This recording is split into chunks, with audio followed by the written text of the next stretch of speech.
دیکھیں، پہلے تو یہ کہ اس ملک اور قوم اور رول آف لاء کے ساتھ اور لوگوں کے جو فنڈامنٹل رائٹس ہیں، سیوک رائٹس ہیں، ہیومن رائٹس ہیں، ان کے ساتھ جو غداری کرے گا، اس غدار کا آپ نے ایک نمونہ دیکھ لیا کہ وہ پھر باقی زندگی گردن جھکا کے رکوع کی حالت میں گاڑی کے اندر چھپ کے ہی گزار سکتا ہے۔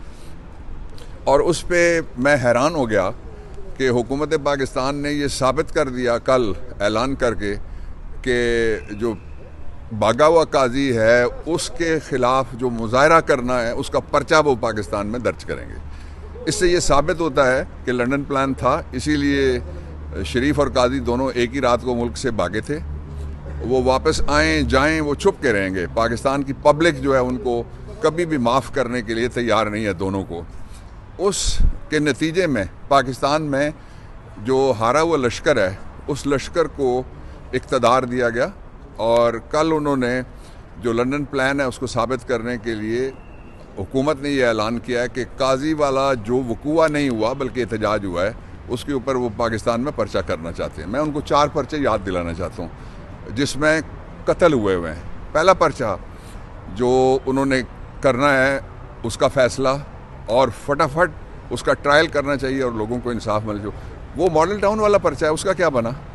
دوسرا جو میں پوچھنا چاہتا ہوں، عمران خان کے وہ وزیر آباد میں حملہ ہوا تھا، ایک ہمارا ورکر قتل ہو گیا، اس ایف آئی آر کا کیا بنا؟ وہ تو درج کرو۔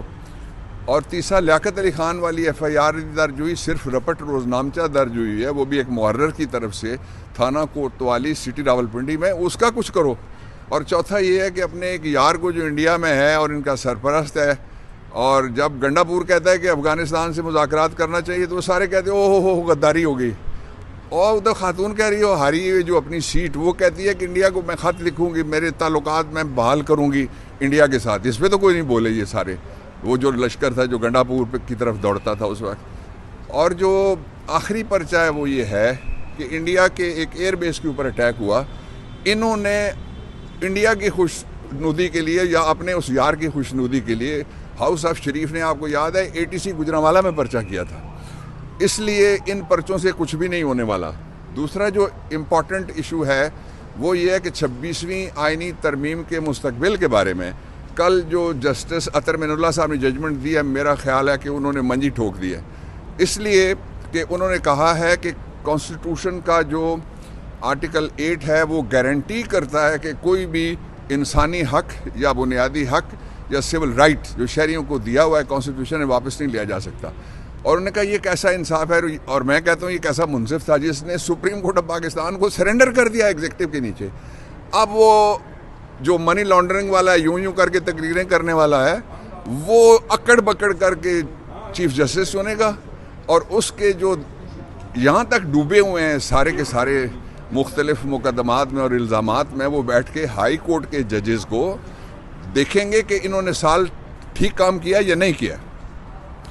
تیسری جو امپورٹنٹ بات ہے وہ یہ ہے کہ پاکستان کو ڈبو دیا انہوں نے۔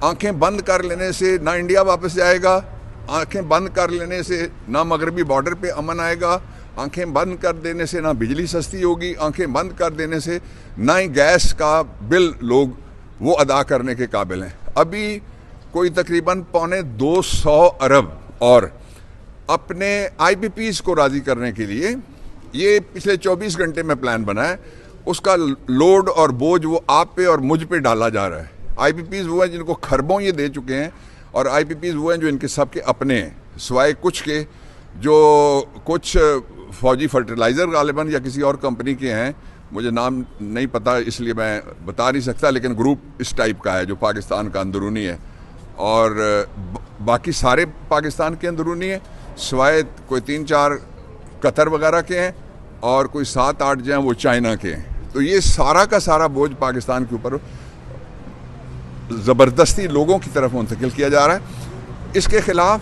اور جو فوری طور پہ عمران خان کی رہائی ہے اس کے لیے پاکستان تحریک انصاف ایک حتمی کال جلد دینے لگی ہے، اور اس کے ساتھ ہی میں یہ آپ کو بتانا چاہتا ہوں کہ کچھ ججز کو ٹاسک کیا گیا ہے، اور ایک جج کو یہاں ایکسپوز کیا ہائی کورٹ نے بھی، اور اسی ATC کی جورسڈکشن کی میں بات کر رہا ہوں کہ فوری طور پہ کچھ مقدموں میں سزا دیں اور ان کا ٹرائل کریں اور کوئی پرواہ نہ کریں کہ آپ نے قانون کا لحاظ کرنا ہے.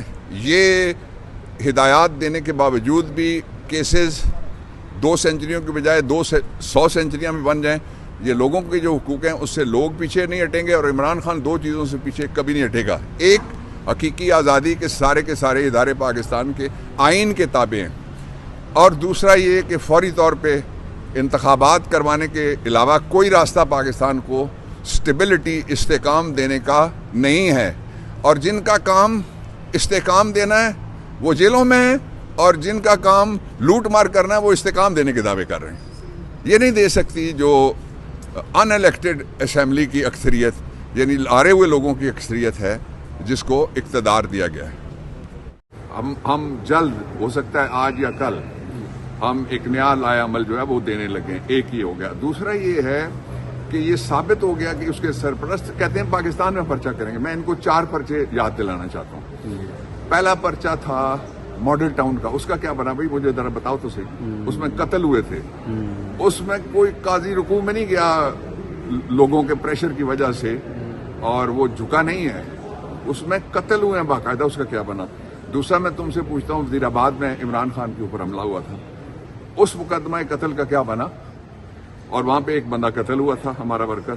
تیسرا میں پوچھتا ہوں ان حکمرانوں سے کہ لیاقت علی خان کا مقدمہ سٹی کوتوالی پنڈی میں درج نہیں ہوا, صرف رپٹ اس کی لکھی ہے, اس ایف آئی آر کا کیا بنا. اور آخری میں ان سے پوچھتا ہوں کہ انہوں نے اپنے یار کو خوش کرنے کے لیے, مودی کو, جو وہاں پہ حملہ ہوا انڈیا کے اندر, پرچہ انہوں نے گجرانوالہ ATC میں کیا تھا, اس کا کیا بنا.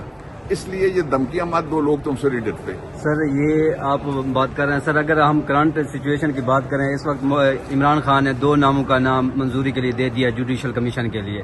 تو سر پہلے PTI ایک کمیٹی میں نہیں بیٹھی, اب جوڈیشل کمیشن میں پروسیس میں جا رہی ہے, اور 26 آئینی ترمیم کو بھی چیلنج کرنے جا رہی ہے. سر اس کا کوئی پھر فائدہ ہوگا سر؟ پہلے آپ بائیکاٹ کرتے ہیں پھر بیٹھ جاتے ہیں. بطور وکیل اس کا حامی نہیں ہوں کسی کمیٹی میں بیٹھے.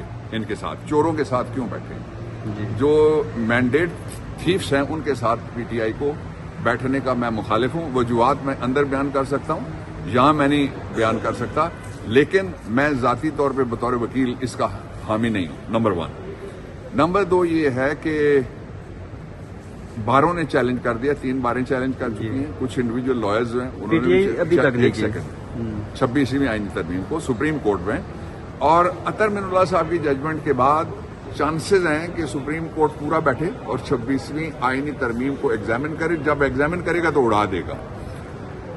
اور میں خود بھی سوچ رہا ہوں کہ میں ذاتی حیثیت میں 26ویں آئینی ترمیم کو, میں کل لاہور میں 2 دن رہا ہوں, ہائی کورٹ میں کیسز تھے میرے, تو مجھے وکلا نے کہا, تو میں خود بھی اس کے اوپر رات سے میں نے تیاری شروع کی ہوئی ہے. 26ویں آئینی ترمیم ایک ایسے جج نے جو جا رہا تھا اس کو خوش کرنے کے لیے, ایکسٹینشن دینے کے لیے کی گئی تھی, اس لیے وہ چلا گیا لوگوں کے سامنے. وہ اب باہر نہیں نکل سکتا. اب اس کے لیے مشورہ یہی ہے کہ باقی عمر وہ دونوں اکٹھے مل کے آؤزاریاں کریں ہائیڈ پارک میں بیٹھ کے, جنہوں نے لنڈن پلان بنایا اور پاکستان کے لوگوں کے حقوق غصب کیے. سر یہ آخری کوشچن کا یہ کہ جو اس وقت کل عمران خان نے بھی کہا انسانی حقوق کی خلاف ورزیاں کی گئی ہیں, سابق وزیر اعظم کو جو بنیادی سہولیات ہیں اس سے بھی محروم رکھا جا رہا ہے, تو اس کے لیے سر آپ بھی لیگل ٹیم کا حصہ ہیں, تو لیگل ٹیم کیا کرنے جا رہی ہے, کیسے سر اس کو؟ سہولتیں عمران خان منع کراتے ہیں کہ سہولتیں نہ مانگو, لا پہ عمل کرے حکومت. ایک دوسرا, اس سے زیادہ ضروری بات یہ ہے کہ عمران خان کے حوالے سے وہ جو اپنی سیٹ ہاری ہوئی ہے خاتون پنجاب والی, اس کو چیف منسٹر نہیں کہہ سکتے ہم. وہ ہاری ہوئی جو خاتون ہے, اس نے کہا ہے کہ میں کہہ کے جا رہی ہوں کہ عمران خان کی طرف اشارہ کر کے کہا